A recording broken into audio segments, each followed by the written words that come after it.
Welcome back, everyone. Today was day 2 of the final match in the winner's bracket between myself and my compatriot Wesley So. Now, as you guys know, it is a 2-game mini match. We drew our first game yesterday, so today in the second game I have the black pieces. Now again, this game starts out very straightforward. We have a Nimzo Indian here with c4, e6, knight c3, bishop b4, and queen c2. Now, Wesley and I have actually played this variation with e4 many times in the past, most recently in the Berlin FIDE Grand Prix last year, but we've also had this position in the US Championship as well. So it's a position that we're all very familiar with. So the game continues with this e4, e5, bishop d3, we trade, I play knight d7, bishop f4, queen h4, g3, queen h5 castles, g5, c takes d5, and here I deviate from our previous games. Now, those of you guys who look in the databases will notice that there are many games we've had here, and in previous games against Wesley where I've had this position, I have always played this move, bishop takes knight, pawn takes bishop, and now pawn takes pawn here, pawn takes pawn here on d5. And Wesley, I believe in most games, has continued with takes, please play this move e6, g takes f4, e takes d7, bishop takes d7, and queen takes e4, and the show goes on. Now, I did look at this line a little bit before the game today, so I actually had a surprise plan, which was to play this move pawn takes bishop here. Now, this move is completely reasonable, but it's definitely not what Wesley was expecting, and as such, I wanted to follow the theme of trying to surprise my opponent. So I take on f4, Wesley captures the pawn to attack the knight here. I trade knights on c3. He takes this knight here. I take the pawn. He takes my knight. And at least initially the dust is settled here, where temporarily white has one extra pawn here on the board. But black can play rook a c8 here, putting pressure on this pawn on c3 due to the pin towards the queen on c2. Now, after the game, Wesley actually thought that I should trade here on g3 first, and the reason being that after pawn takes pawn, rook c8, if we follow the way that the game goes with queen d1, takes, bishop c3, and bishop to f5, in this position, I can play the move rook to c4, attacking the knight on d4, so I give up the bishop on d7, but I win the knight on d4, and after rook takes, bishop takes, let's just say e6, takes, king g7, position is very balanced here. Both sides have the same number of pawns. We also have a rook and opposite colored bishops, so the game should end peacefully in a draw. Now, you're probably wondering, well, why are you going through this line? It didn't happen in the game. Now, the reason is very straightforward.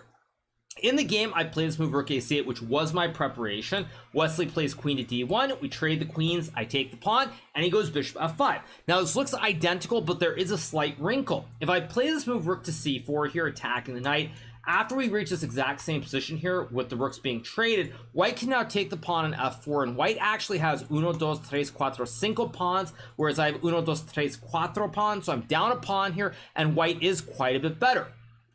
Therefore, I play rook c d8. Now, keep in mind, before the game, I had prepared all this, so this was nothing new to me whatsoever. So the game continues with takes, knight f5 here. We trade the rooks. I take the juicer on e5. And now Wesley plays rook d7, creating the classic kebab with a lot of threats on the 7th rank. I play b5. He takes the pawn. I trade, and I go b4. Now, again, all this was stuff that I had looked at before the game, so I was moving pretty much instantly up to this point. Wesley goes king g2, I play h5, king h3, king h7, and finally Wesley surprises me with this move rook to a6. Again, up to this point, this was all preparation. I looked at this before the game, and so this was the first new move. Now, what this means is that I was already ahead by a considerable amount on the clock, which meant that even though I do have to be careful here, with an extra 30 minutes, I shouldn't be in too much danger. So here I play the move rook to d8, trying to create a kebab myself, activity on the 2nd rank. Now, I do have to be careful here because one of the big issues I have is that if white can magically, say, push the king to h4 here and take on h5, I'm down a pawn, and white actually has very good winning chances here. So I need to be very careful and active. Again, if white doesn't play rook a6, say he goes king to h4, for example, I can just go king g6, attacking the knight, and after knight e7, king to h6, it's very hard for white to do anything. There is rook to a6 here, but after f6, you can't really win this pawn on h5, and my king will always just do the shuffle between g6 and h6 when white tries to check with a knight. So Wesley went rook a6, of course, to stop king g6, king h6, but also to stop bishop f6, which would have prevented king to h4. So I play rook d8, Wesley plays f4 here. Now again, if white had played rook h6, king g8, and rook takes h5, I can play the move bishop to c3 here, protecting the pawn on b4, and white doesn't really have a good move here to prevent rook to d2. It's worth noting that if white plays a move like rook to h4, let's say I even play rook to a8, for example, after knight e7, king g7, knight d5, rook takes a2. The position is completely a draw because if white takes on b4, I can trade and take the pawn on f2. And it's even worth noting here that if I were to accidentally make a mouse slip and play rook to e2 and not capture, this endgame with a rook and 2 pawns versus a rook and 1 is still a theoretical draw. So no matter what Wesley does here, the only chance that he has to win the game is if he can win this h-pawn without trading the knight and the bishop and without allowing me to get counterplay with rook to d2. Now Wesley tries to prevent that with f4 here, getting rid of one of the weaknesses. Now if I play rook d2, there's no weakness on f2. So I go bishop c3, protecting the pawn on b4, and now Wesley plays this move king h4. Now this move is a very concrete move, but if Wesley was trying for more, I do think he should have played the strange looking move knight to d6, which attacks the pawn on f7, but much more importantly, it prevents me from creating the kebab because I cannot move my rook down the d file here. Now after rook to d7, king h4, and king g6, I felt that I was still fine, and it should be a draw, but maybe white can try to create some play. Instead, Wesley goes king h4 right away, and now I play the scary looking move rook to d5. Now at first glance this looks really scary because white can check and play knight e7, forking the king and the rook, but after king to g7 I break the fork, but I also attack the rook at the same time. Now, one line that anybody who's watching this recap will probably notice on first glance is that after knight takes rook, king takes rook, it looks like white can play a3 here, winning the game. If I push the juicer to b3 after takes b2, knight b1, white has an extra knight and the a pawn just goes right down the board. Additionally, if I take the pawn on a3, after knight takes bishop, if I push the pawn, I lose my pawn, and if I don't, white can just blockade here and win the game as well. Unfortunately, after this move a3, there's a very dirty tactic here, which is there's this move bishop to f6 checking the king, and you'll say, well, so what? Just take the bishop. But after knight takes bishop, pawn takes pawn, this knight cannot actually stop the pawn from getting to a1 and becoming a queen. If you play a move like knight g4 check, I simply take the knight. If you move the knight pretty much anywhere else, I just push the pawn and you can't stop it. So you do have to be kind of careful. Now Wesley does not go for this for this reason, and instead he decides to play king to g5 here. And now I play this very important move bishop to g7. Now the reason that I played bishop g7 here is that what white would really like to do in a perfect world is get some position like this where he can sneak in with the king to h6 and try to checkmate the black king, but since it can't go up to g7 or h7. However, because white has voluntarily walked himself into the pin, I'm not so worried about this h5 pawn anymore, and I played bishop g7. Wesley takes the pawn. Now, if Wesley had played a move like rook to a6, for example, after this very tricky move king to h7, I'm threatening to win the game here because your king is stuck, as is your knight. If you move the king, you lose the knight. You can't move the knight because then I win your king. So you can't move either piece, and if you play a move like rook to b6, I can actually play f6 checking the king, and now white will be losing material. If you move the king, obviously you lose the knight. If you take the pawn, after takes, and rook d2, I win the pawn on a2, push my b pawn up the board, and it's game over as well. So Wesley instead decides to take the pawn on h5, and now I play this very important move, rook to d2. If I go rook to a5, trying to win the pawn on a2, white actually has rook to h2 guarding the pawn, and white probably will go on to win the game. So I play rook d2, which prevents rook to h2, and now I'm winning the pawn on a2, and white doesn't really have anything special that he can do. Wesley decides to play king g4, hoping that I'll gobble on a2, because then he has rook g5, which wins the bishop on g7. However, a player of my caliber not going to blunder, so I play the very thematic bishop to c3, guarding the pawn once again. Wesley plays rook h6, I take the pawn, and he goes rook to b6, and here I play this move rook to a7. Now, as I alluded to earlier, if white is somehow able to even get this position with knight takes b4, this is the maximum you can get. This endgame is still a draw with the 2 pawns versus 1 if I play it correctly. So at this point, Wesley, I think, sort of had resigned himself to not having chances, so he goes for one last little trick with king g5, and now I play king h7. If I play a move like rook to c7, after king to h6, white is actually winning here because he's threatening to go checkmate in 1 with rook to b8. If I play f6, creating an escape square, white goes king g6. I can't run with the king because after rook to b8, the knight covers the escape square, and after rook c8, rook takes rook, it would be checkmate here.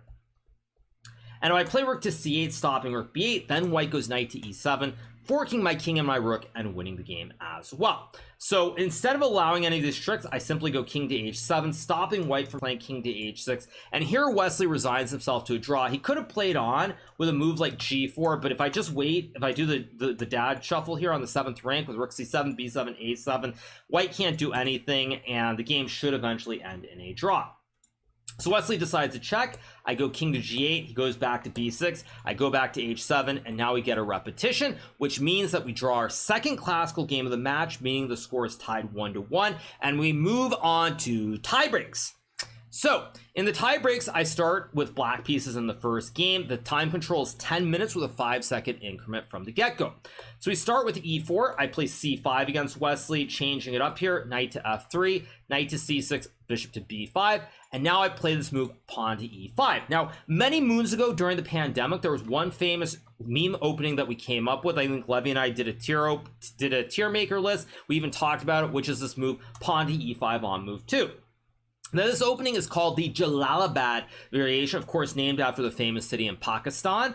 Now, it's not a very good move, but it is possibly playable. So when I played knight c6, bishop b5, and e5, my thoughts started to shift back to all those years ago when there was this meme idea with e5. Now, this move here is actually playable. It's not been played a lot by players at a lower level, but some of the more famous chess players, like the soon-to-be ex-world champion Magnus Carlsen, as well as Scooby-Dooby-Doo Dubov from Russia, have both played this opening. Of course, I'm referring to Daniil Dubov. I went a little over the top there, so I do apologize. But anyway, Magnus Carlsen and Daniil Dubov have both played this with the black pieces, and that's pretty good company to keep.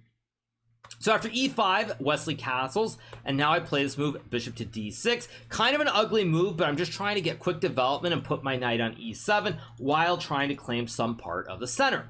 Wesley plays c3, trying to strike with d4. I play a6, bishop a4, b5, and now he plays this unusual looking move, bishop to b3. Prior to the game, I had looked at this move, bishop c2. It's a little bit more thematic just because bishop can't be targeted, whereas on b3 there are moves like c4, knight to a5, for example, which both put pressure on this bishop.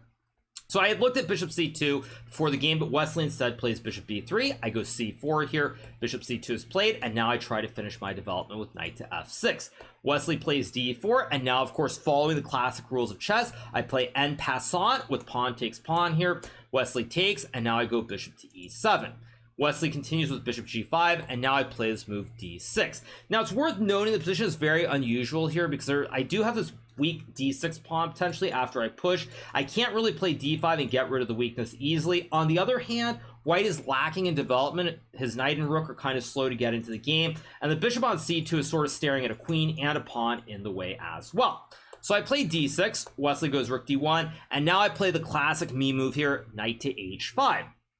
Now, I would love to simply castle here, but after bishop takes knight, bishop takes bishop, queen takes pawn, I'm just down a pawn here in this endgame, and even though I have the two bishops, white is for choice. If I were to take with a pawn, my pawns are actually really, really bad here. White can just go knight d2, and to illustrate the point, so I go king h8, knight f1, rook g8, and knight to e3 here. White is jumping with the knights. There's knight h4 and knight to f5. There's also knight to d5 as well, and this bishop is horrible on e7 behind this pawn chain. So I can't do that. So what do? I play this move, knight to h5 instead, offering a trade of the bishops. Wesley happily trades, and now I take on e7 with the king. Of course, those of you guys who've watched my streams or frankly watched most of my recaps, you'll notice that this is, of course, my best attempt to play the Bongcloud in a serious game of chess. Now, I didn't feel like this was a great setup, but because it was a blitz/rapid game, I felt that it was okay, since if white doesn't have a clear-cut plan instantly, I can develop very quickly. Say white plays a move like g3, stopping knight to f4, queen to c7, let's just say you go knight bd2, I can play knight to f6, knight f1, rook to d8, knight to e3, and something like bishop e6, and I'm hoping to go king f8 and king g8 next move. Now, of course, the engine does not like this as you let it think more and more, but on first glance, it looked okay, and based on the fact that we didn't have a lot of time here, Wesley already down to 6 minutes, having used 4 minutes plus of his time, it seemed okay. So why not play a Bongcloud? Why not meme? If it doesn't lose on the spot, I can maybe make it work and get a lot of views on a YouTube recap. So Wesley plays a4 here. I go rook b8. He trades. And now Wesley is an open a file. Potentially the pawn on b5 is weak. But the great thing about this position for me is that my moves are very simple. I want to go queen c7, rook d8, get the king out of the center, or play for knight f4 and bishop g4. And I'll pick and choose based on how Wesley reacts. So Wesley plays knight to a3 here. I go knight to f4. Queen to e3, and now I play this move, queen b6, trying to trade off the queens, because if the queens come off the board, then my Bongcloud is completely justified with the king in the center, since the king is very strong in the endgames. So Wesley plays knight to d4 here, which is a move that I completely missed, by the way. I trade the knights, and now I play this move rook to d8. Probably what I should have played here was this move bishop to e6, stopping white from playing bishop b3, but I was a little bit worried that there might be some wonky tactic with, say, takes, and something like knight takes b5, something of this nature where after takes, maybe there's like rook a7, maybe there's queen a3. I was just a little bit worried that there might be a tactic, and so I didn't use a lot of time here, and I played this move rook to d8 instead. Wesley goes bishop b3, I play bishop to e6, now he goes knight to c2, I go king f8 here, which apparently is a big mistake, as you guys can see from this big red X here. I don't actually know what that means, but apparently it's a blunder. Apparently what I should have done is traded, played knight e2, king f1, traded everything off on d4, and after white goes queen b4 and rook takes d4, probably white's a little bit better here in this endgame due to the weak pawn, but it should be a draw with correct play. But instead I go king f8, Wesley plays rook d2, another bad move. I play rook d8, another red X. Wesley plays g3, and as you guys will now notice, this does show once again that we are humans. We are not stockfish, we are not computers, we cannot play perfect chess. So I trade on b3, now I go knight to e6 here. Wesley plays rook d1, stacking on the file, which will open at some point. I go b4 here, Wesley plays king g2, I play g6 here, plays h4, and now I make a huge mistake. I play this move h5. Now during the game when I was thinking, I felt like h5 was not the best move, but again, I didn't see anything else that was really great. I thought it doesn't look like it loses on spot, so why not just do it? But of course h5 is a horrible move, because after takes, and rook to d7, now white is threatening to go rook 1 to d6, targeting the queen and the knight. He can also shuffle with the queen to f3 to put a lot of pressure on the pawn on f7, and this is what we consider to be a very strong kebab. So here I play rook to c7, Wesley plays queen f3, threatening checkmate in 1. I trade, and I go knight to d8 here, trying to guard the pawn. Wesley plays knight to e3, and now the white knight is going to get a great bastion on this d5 square. My king is weak, rook is really strong, queen is great, my pieces just aren't very good. So I go queen to c6, Wesley plays rook d5, I play queen e6, finds queen d1, an excellent move here, and now I play queen f6. If I go knight to c6, white can just go rook to d6, and after queen to e8, knight to d5, followed by queen to f3, white is doing really well. Maybe even queen f3 right away is very strong, and king g8, knight d5, and all these weak squares around my king are a big issue, and this knight on d5 is really, really powerful. So instead I play queen f6. Now the worst part about this position is I knew I was in trouble, but also I was down 20 seconds on the clock. So if my name is not Harry Houdini, then probably I lost this game. Wesley plays rook to d7. I go king g7, rook d6, queen to e7. He repeats, and now he plays this move knight to d5. Now this is a big mistake here. What Wesley should have actually done in this position was he should have played this move queen to d5 here, centralizing the queen. Now my knight can't go to e6 because I lose the juicer. So the only square that's available is b7, but after rook to b6 here, all of my pieces are tied down. There's a pin here of the knight and the rook. My queen can't move because then I lose the pawn, and white is just dominating the entire board. So queen d5 would have been very strong. It's not an easy move to find, but white does play for the theme of complete domination. And if Wesley had done this, I have zero doubt in my mind that he would have won this game. So instead, Wesley plays rook d7, queen f6, and now he goes knight d5. I play queen to e6 here, and he plays knight c7. I go queen to c6, and Wesley plays this move queen to d5. Now, this is a very good move objectively, but the reason that I don't like this move is that Wesley here prior to this move was up maybe 5 or 6 seconds, and it seems like white is the one who has all the choices, whereas black has difficulty. I have to be worried about this knight jumping, the loose knight on d8, and it feels very unpleasant to play. So even though queen d5 is a very strong move, and objectively it's winning, now my moves become very easy, and I'm able to actually put pressure on the clock on Wesley. So we trade, I go knight to b7, plays knight to e6, not knight to a6, by the way, which attacks the rook, because then I can scoot the rook over, attacking his knight. And when we trade the knights and he wins the pawn on b4, I can go rook to a5, and after d6, rook to d5, rook to b6, king f6, king f3, king e6. My king is getting over very quickly, and this endgame should be a draw. So Wesley correctly checks, I go king g8, knight to g5, and now I play knight d8 back, trying to guard the pawn. Here Wesley plays king f3, and now I play b3. Idea very simple. I'm hoping at some point to jump with the knight and try to win this pawn if I can, and make a queen at the end of the board. Wesley plays king e4, I go knight to b7, he takes, I go knight to c5, and here Wesley makes a huge mistake. He plays this move rook to c7. If Wesley had simply not seen the boogeyman and captured the pawn on f7, after knight to d3, king to f6, check, knight e6, knight takes b2, white can simply go king takes g6, threatening rook f8 checkmate in 1, and after rook to f8 here, white can go knight to c5, knight to c4, and now this very beautiful move, knight to d7, threatening the classic Arabian checkmate here with rook a8, knight to f6 check, king h8, and rook to h7, and that's very simply GG. Wesley, sort of low on time, he plays this move rook c7 instead, and it's still winning for white, make no mistake, but now it starts to get very tricky. I play knight to d3, king to f6, I take the pawn, and now Wesley plays this move, knight takes f7, which is a huge blunder.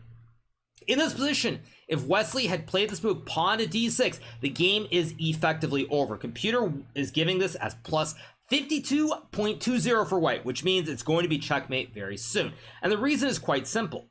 If I play knight to c4, white goes d7, I can't, or sorry, not d7. If knight c4, white can take, and after b2, white goes d7, I make a queen, and white goes rook c8 check, and it's simply game over. My king has no squares available, and that would be all she wrote. So d6 would have been very strong, but Wesley uses all his time here, comes up with the wrong move, sort of sees the boogeyman again, and plays knight takes f7. And now I play this very nasty move, knight to c4, and all hell starts to break loose here. The reason that everything starts to break loose in this position is quite simple. White does not have many options. If you don't have any checkmates here, because after knight to h6, king to f8, rook takes c4, b2, I'm getting a queen here. If you go back to g5, I can throw in the check, and after knight e6, b2, you can still draw the game with all these checks, but that doesn't mean that you're going to win. So it's very, very tricky here, and of course we're low on time. The game is getting out of control, and Wesley now plays this move, knight to h6. I go king to f8, he checks, and I go king d8. It's worth noting after rook takes knight b2, white can still save the game with d6, queen, and rook to c7 here. Again, this is not something that you'll ever see in a normal game because it looks like the queen can just check, but the computer says it is zeros. So Wesley goes rook f7, I play king e8, he checks, I go to d8 here. I do not take the draw with king f8 because I don't see a way for white to actually checkmate me. So Wesley checks on f7, I go king to c8 here, and now he plays this move d6, and I play rook to b6, pinning the pawn on d6 so that white can no longer push the pawn forward. Wesley plays rook to e8 here, which is still playable. If he goes rook c7, king d8, rook takes c4, b2. I did think that maybe after king g7, queen and d7, maybe white is somehow surviving here. But again, it's also dank, and I guess rook b7 is also playable. But with no time on the clock, Wesley instead decides to not go for this, and he plays rook e8 check, king to b7, and now he plays king to e7, which is a mistake because now I go d2, and after d7 I make a queen. Now amazingly, the computer actually says that white can play king to f8 here, and after queen to b4, king to g7, I have no way of stopping this pawn from queening. So apparently white is still okay, but with no time on the clock, Wesley of course promotes to a queen himself, and now I play this nasty move, queen to b4 check, and Wesley has to go knight d6. If white plays king to d7 here, I can go rook to d6 check, knight takes rook, and queen takes knight, which is quite simply checkmate. King has no squares. So Wesley plays knight d6. Now, unfortunately, I have to take with the queen here, because if I take with the knight, white can go check, king to a6, and rook to a8, which would simply be checkmate. And if I take with the rook here, there are probably many ways for white to win, but the simplest is to go queen b8 check, and after I move the king, white simply captures the queen. So I take, we trade, he goes rook g8, and now I play knight f5, king e8, king c7, rook to f8, and here I miss a big opportunity to win the game. And I play this move, knight to h6. Now, what I should have played was knight to d6. And I think after king e7, there was something like rook to b4 maybe, and there's still a chance to win. Not 100% sure, but knight to h6 clearly is a mistake because now the knight is very passive on the rim. My idea was to go knight g4 and attack the pawn, but white's king is so close to these pawns that it's very hard for black to win this game. So Wesley plays rook f4. I go rook e6, king f8, and now I play king d6, king g7. I get this great bastion with the knight on f5, but despite this, it's still not easy to win the game because white will just sit here with the rook on the f-file, guarding his 3 pawns, and I always have to worry about my 2 pawns on g6 and h5. And of course, if white is ever able to swap the 3 pawns for the 2, with rook and knight versus rook, it should be a draw. So I go rook a6, we shuffle all over the board here quite a while. I check, white cannot take the pawn because then I have knight b5, winning the rook on c3. Goes here, we shuffle some more, and finally we get to this critical position where I play rook a6, king g5, and I play this very poor move, knight to d5. Right here, I finally converted this. This should have been winning here because I think in this position, after knight to f5, in this position, white can no longer push either of the pawns here. G4 or F3 are not available. And on the next turn, I'm just going to go king G2 and try to gobble these pawns. Let's just say white plays rook to C4, king G2, or not king G2, sorry, rook to C4. I can play rook E6, rook to A4, and now is it king G2? Maybe it's not. Maybe knight D6 is the winning line here. Again, I haven't looked at this because right as soon as my game's ended, I went out to dinner. So this is my first look at the games alongside you guys. But apparently this is winning. Still very difficult, so I don't feel too bad about it. But nonetheless, I do make some mistakes. So I play knight to D5, knight to C3. Wesley plays king to H6 here. And now I play king G2, which is a huge blunder. If I play the move rook to E6 here, going for knight E4, creating some big threats towards these pawns, the game is effectively over. White simply cannot guard all these pawns. One sample line is rook to D3, knight E4, rook to F3, and now king G2, and all the pawns will collapse here. F2 collapse, then G3, then H4, and the rest is very simple. So instead I play king G2, and now Wesley plays G4, forcing me to trade off all my pawns, and at this point I was very, very upset with myself because I knew that I was not going to win the game. Or was I? So I play knight to E2, we get rook to B4, king F3, Wesley takes, and now in this position we have a rook and knight and king versus king, rook and 2. The good thing for me is that with the pawns on the board, there still are some chances to maybe create a swindle. So I go rook to A5, king to H6, not king F6 by the way, because then I have knight D5 forking the king and the rook. So he goes here, we dilly-dally some more, and now Wesley plays this move king H6, and I go king F6, H5, and rook A8. Now, while this position is still a draw, it is tricky for white, because if you play king H7 to stop the check, then I have knight G5, king H6, and now rook H8 would in fact be checkmate. So Wesley plays F4, I check, dilly-dally some more, now I capture one of the pawns, he checks, I go knight E6, and now Wesley loses his mind, or not yet, sorry, he plays king H7, we dilly-dally a little bit more, and now he plays this horrible move, rook takes E6. Now, I don't know what was going through Wesley's mind when he played this move, but one thing that I was thinking about quite a bit during these games is that Wesley recently played this event in Berlin. I think it was called the Armageddon Championship or the Armageddon Series. It was held in Berlin. Wesley did win the event, but during that event, the players had to wear heart rate monitors. And the one thing that I noticed throughout that entire event was that Wesley's heart rate was extremely high relative to everybody else. He was routinely over 150. He's like 150, 160, up into the 170s quite a bit. And so based off of that, that was kind of in my mind. And I felt like as the pressure keeps building, if I can keep that pressure going, it's more likely that Wesley is going to make a blunder. And finally here he cracks with this horrible move, rook takes E6. I don't know what he saw here exactly. I mean, maybe he just hallucinated. He thought his pawn was already on H6 when he traded versus the pawn being on H5, but it just loses the game because he sacks the rook and he loses. So I take, we get king to G6, rook to D1, and after H6, rook G1, king H7, king F7. Wesley resigns in view of the fact that it will be mate very shortly. After king to H8, I can go rook to B1. If white pushes the pawn, I checkmate with rook to B8, and after king to H7, I go rook to B6 here, king moves, and I take with checkmate.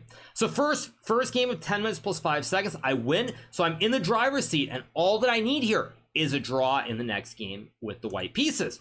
Easy peasy, lemon squeezy, right? Well, let's see. So I play E4, Wesley plays G6, D4, bishop G7, knight C3, D6, and here I make a horrible decision.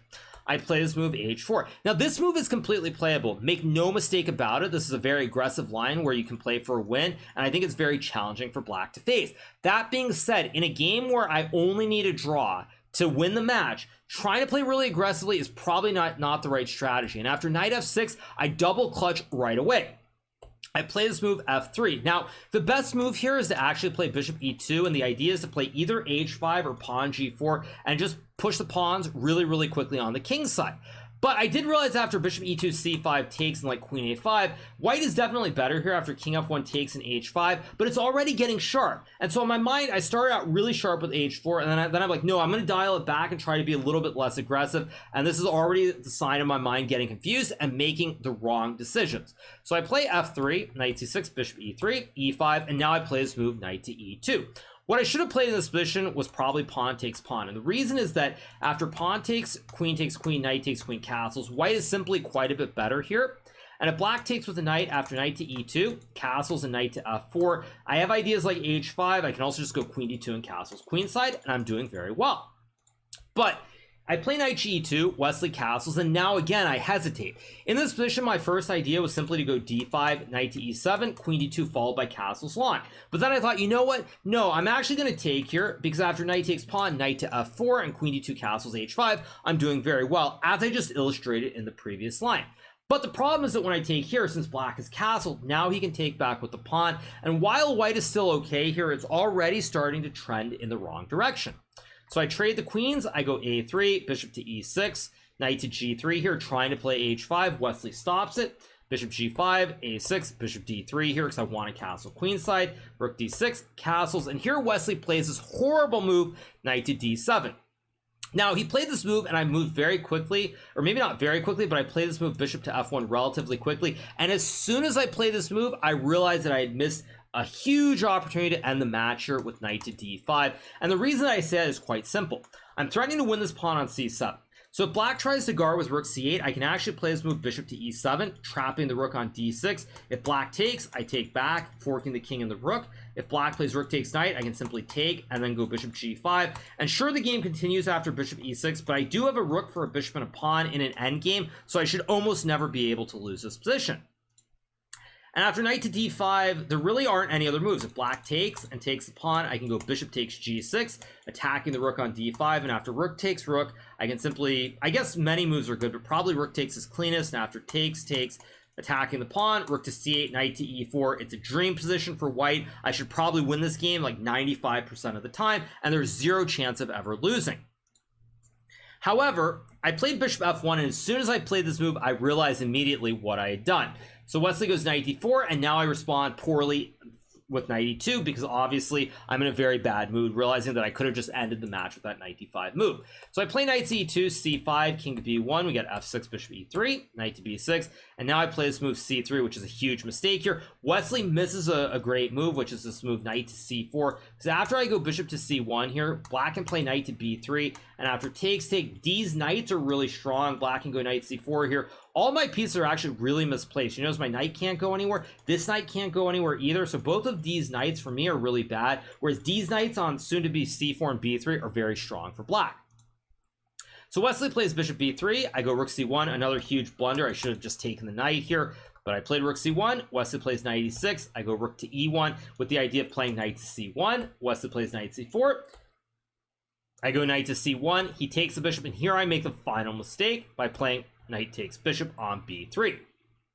However, in this position, it's already very difficult to play. After rook takes knight, bishop to h6, rook d3, I can keep the game going, and maybe I can still even save the game. But the problem is already here, I was just so sort of out of sorts and just so negative about everything that I was just missing things. So when I took the bishop on b3 after a bit of a think, I simply thought that Wesley had to capture, and after knight takes f1, black is still better, but I have very good chances in the endgame to draw.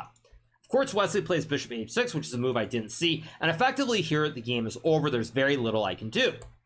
So I play rook to g1, Wesley plays c4, I go back, he plays rook d8, bishop e2, rook d2, complete domination here for black. My knight on a1 is absolutely horrible here. This knight on e3 is really, really well placed. These pieces are bad, it's just simply lost. So I play knight f1, Wesley takes the bishop, plays rook d1 check, winning the knight, and now he has a knight and a bishop for the rook. And with a passive rook here that can't get on the open file, the rest is very basic, and there's not even really much I need to say because Wesley converts this very, very cleanly here.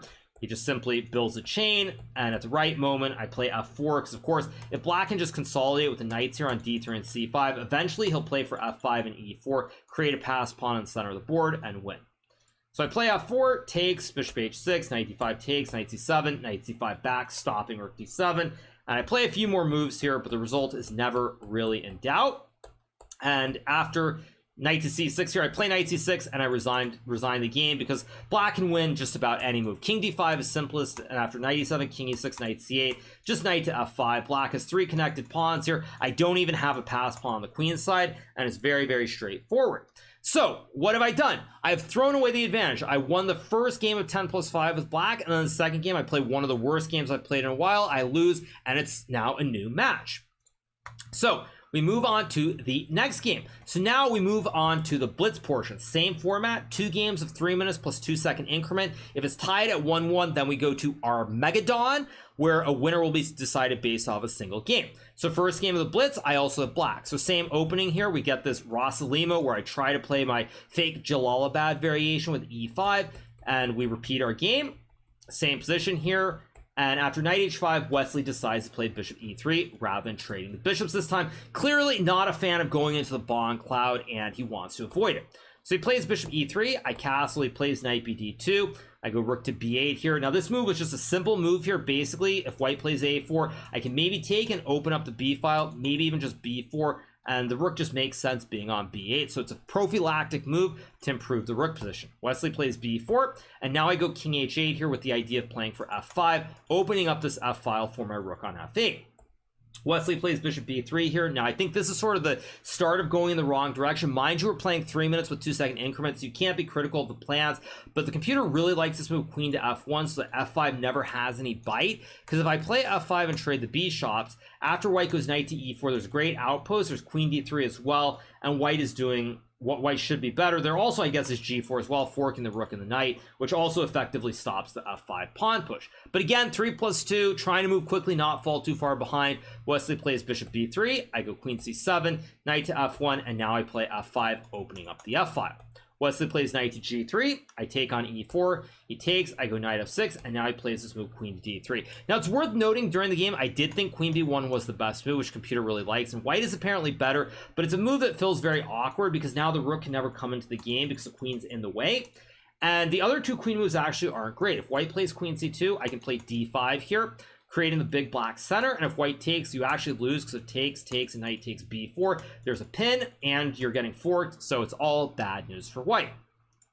So Wesley plays queen d3, which is another move. I go d5 here, trying to create the center. Queen to e2. Now I play e4, attacking the knight. Knight d4. Bishop g4, attacking the queen and the rook. He goes f3. We swap. I go bishop h3. Takes, bishop d4, and now I play rook e8. And here black should be a little bit better, but it's hard to judge because even though the king is a little bit open, the bishop on h3 isn't really targeting anything, and white also has a very nice wooden shield here in the middle of the board on d4. But fortunately for me, Wesley blunders with this move rook to e1, walking into a classic fossil. Wesley probably only saw moves like bishop c5 or bishop d6, but I can take the pawn on b4 and I attack the queen, and now I should be winning.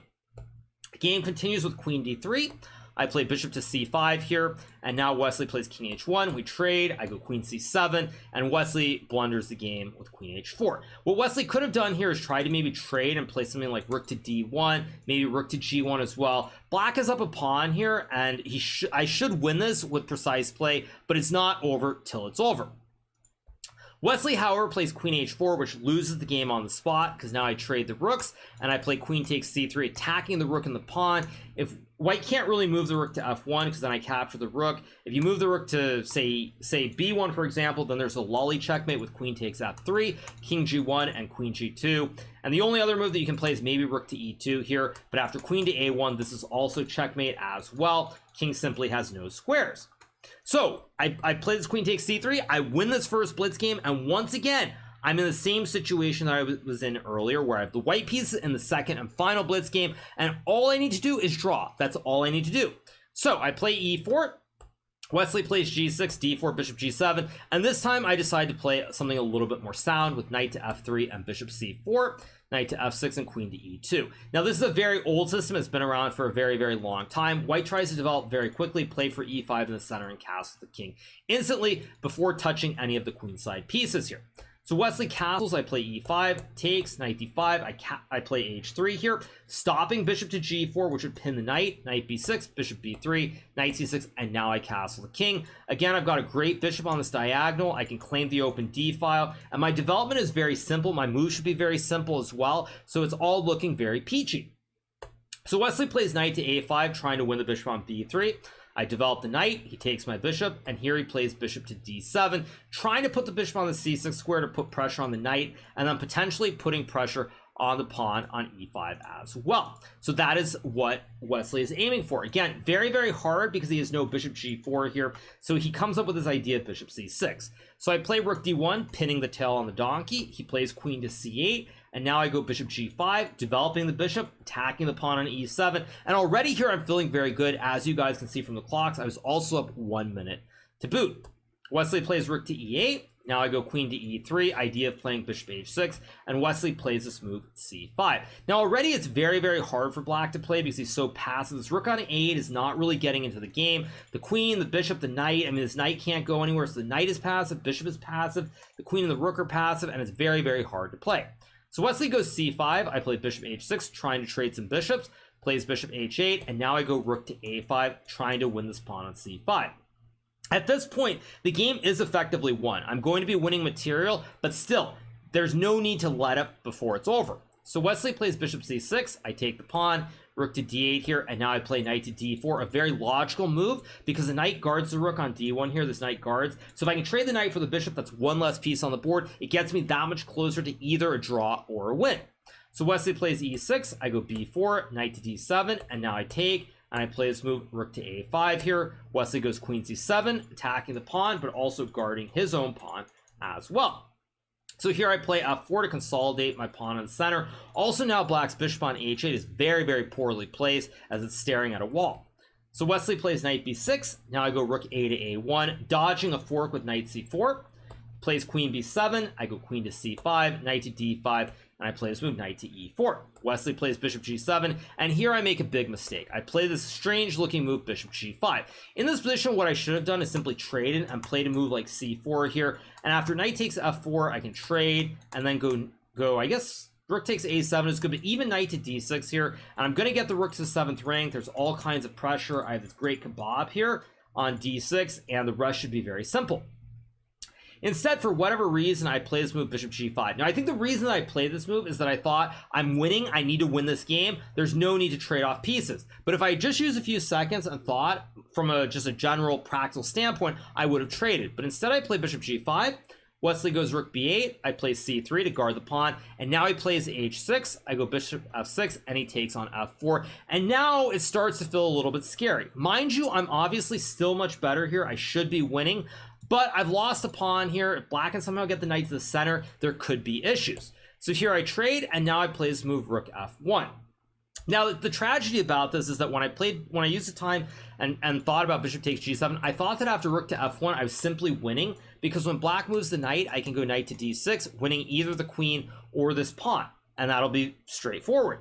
But unfortunately, after knight to d3, as I realized here when I started thinking, wherever I move my queen, black has this move queen b6, offering the queen trade. And if queens come off the board, for example, I'm actually going to lose this pawn in the center. And with it, I'm going to lose the game as well. And we're going to have a repeat disaster from the previous set of games. So I play knight d6 here.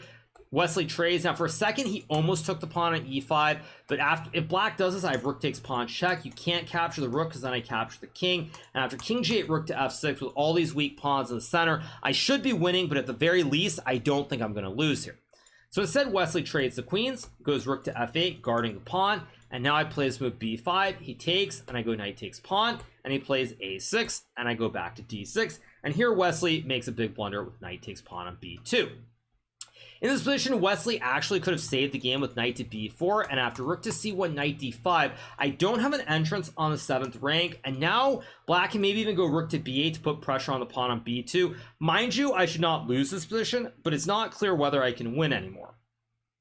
Fortunately, Wesley gobbles the pawn on b2, and now I play this move rook a c1. Now, apparently here, rook to f3 would have been winning, because the idea, I guess, is that I threaten to stack the two towers, and if black plays a move like a5, I can go rook a2, rook a b8, and then take and infiltrate on the 7th rank. But again, we're starting to get low on time here, and I felt like the game was slipping away, so I try to move fast. And I play rook c1 with the idea of rook to c7. He goes rook a7, cutting me off the pass. But now I play rook to f3, which stops the knight from getting back to d3 or c4.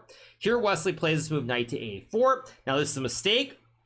Wesley should have played rook to b8, but after rook c f1 here, if black goes back to f8, I can again play rook to c1, offering a draw. And so Wesley probably would have had to play something like a5, but after rook takes pawn, rook takes king g8, rook to a7, I again should never really be in danger of losing. One sample line is a4, knight to e4. Let's say black plays rook to b3, and now this is actually winning for white, but just to illustrate a way to make a guaranteed draw, I can go check. If king h8, I create the Arabian checkmate with rook to h7, and after king to f8, I can go rook to d7 here. When black pushes the pawn, I go knight h7, king e8, knight f6, and I simply yo-yo between those two squares, and you can't go to the corner because of the checkmate. So this would be one way that I could draw the game and win the match. Fortunately, Wesley plays knight a4, so I don't have to make a draw, and we can end in style, because here I go rook to b3, and now the knight on the edge is simply stuck. You have no good squares to jump to. All the squares are covered here, and Wesley plays rook to d7 with 1 second on his clock, and after rook to c4, he has to resign because the knight simply can't go anywhere. If you move the knight, it gets gobbled. If you don't move the knight, I gobble the knight, and with this great pony on d6, it's simply hopeless. So Wesley ends up resigning this game, and what that means is I win both of the Blitz games, and I win the match, I win the champions bracket, I get a $10,000 bonus for winning, and I move on to play the winner of the elimination bracket the day after tomorrow. That will be either Wesley So, who lost to me today, who moves down to play against Levon Aronian in the other match, and we'll see who I face. I will be playing 2 more classical games, which means we will be getting 2 more full body recaps. I don't know why I'm talking like this is some kind of like wine review, but we will be getting 2 more full recaps of games that I played. So I know this was a long recap, you guys. I know it definitely came a little bit late. As soon as the games ended, I went out to dinner as quickly as possible. Ironically enough, I did have some kebab, so maybe that's why I was so kebab happy in my analysis. But at any rate, you guys, I hope you did enjoy this recap of the second and final day of the winners bracket here in the America's Cup, which I did win. And we'll be back soon with some more recaps, so make sure to hit that subscribe button below if you haven't already, and I'll see you guys very, very soon. Have a good one. Bye.